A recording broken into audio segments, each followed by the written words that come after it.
বিসমিল্লাহির রহমানির রহিম। আমি এখন রয়েছি দ্য ডেইলি ক্যাম্পাসে এই ওয়েবসাইটে। এখানে দেখতে পাচ্ছেন প্রাথমিকে সদ্য নিয়োগ পাওয়া শিক্ষকদের উপজেলার বাইরে যাওয়ার সুযোগ আছে কি। প্রকাশিত হয়েছে খবরটা 23 মে 2024 9টা 38 AM। সঙ্গে থাকুন, বিস্তারিত জানাচ্ছি। সরকারি প্রাথমিক বিদ্যালয়ে সহকারী শিক্ষক নিয়োগের 2 ধাপের চূড়ান্ত ফল প্রকাশিত হয়েছে। এসব প্রার্থীদের শূন্য পদের ভিত্তিতে নিজ উপজেলা অথবা নিজ জেলার কোন বিদ্যালয়ে পদায়ন করবে প্রাথমিক ও গণশিক্ষা মন্ত্রণালয়। প্রাথমিক শিক্ষা অধিদপ্তর সূত্রে জানা গেছে, বর্তমান নিয়োগ বিধি অনুযায়ী শিক্ষকরা নিজ উপজেলার প্রতিষ্ঠানে নিয়োগ পাবেন। তবে নিজ উপজেলায় শূন্য পদ থাকলে তাকে সংশ্লিষ্ট জেলার বিদ্যালয়ে নিয়োগ দেওয়া হবে। যে প্রতিষ্ঠানে তিনি নিয়োগ পেয়েছেন সেখানে অন্তত 2 বছর তাকে চাকরি করতে হবে।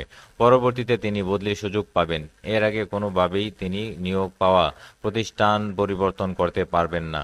নাম প্রকাশে অনিচ্ছুক প্রাথমিক শিক্ষা অধিদপ্তরের পলিসি অ্যান্ড অপারেশন শাখার এক কর্মকর্তা জানান, নতুন নিয়োগপ্রাপ্তদের সংশ্লিষ্ট শিক্ষা প্রতিষ্ঠানে যোগদান করতে হবে। একটি নির্দিষ্ট সময় পর শর্ত সাপেক্ষে তিনি প্রতিষ্ঠান পরিবর্তনের সুযোগ পাবেন।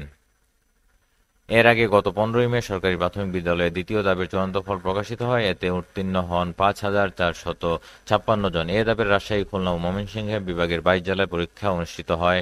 গত 27 ফেব্রুয়ারি প্রাথমিক বিদ্যালয়ের সহকারী নিয়োগ পরীক্ষায় প্রথম ধাপের চূড়ান্ত ফল প্রকাশ করা হয়।